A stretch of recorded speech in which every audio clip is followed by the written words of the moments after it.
Согласно Законот за работни односи, работната недела трае најмногу 40 работни часа. Работната недела трае 5 работни дена, но секако таа може да биде различно распределена, се доколку не се надминува максимумот од 40 работни часа. Прековремената и дополнителната работа се два различни концепти. Ќе ги објасниме двата поединечно. Прековремената работа е извршување на работни задачи повеќе од договорно утврдените кај истиот работодавач во одредени ситуации кои што се согласно закон определени.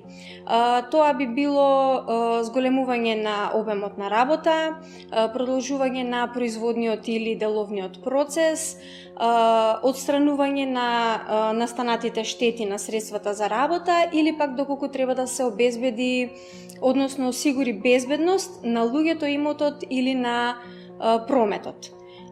Прековремената работа може да трае најмногу до 8 часа во неделата или пак 190 часа годишно. Дополнителната работа е кога работникот кој што веќе има засновано работен однос со полно работно време кај еден работодавач, по исклучок може да заснова работен однос кај друг работодавач со максимално работно време до 10 часа неделно, секако со согласност на работодавачот каде што работникот веќе работи на полно работно време.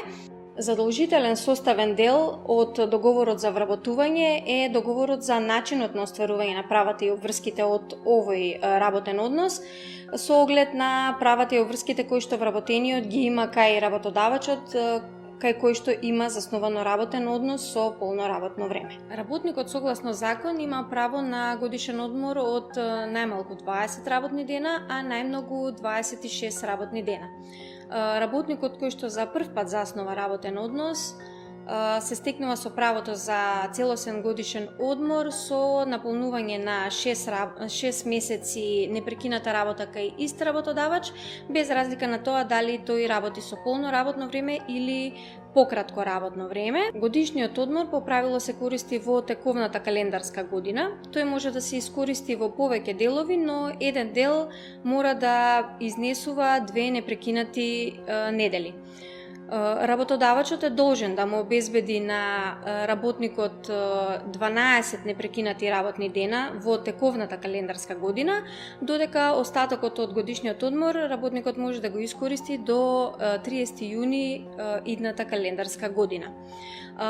Правото на годишен одмор, кое што е пропишано со закон, не може да биде откажано, односно работникот кој што го има ова право не може да се откаже од искористување на годишниот одмор.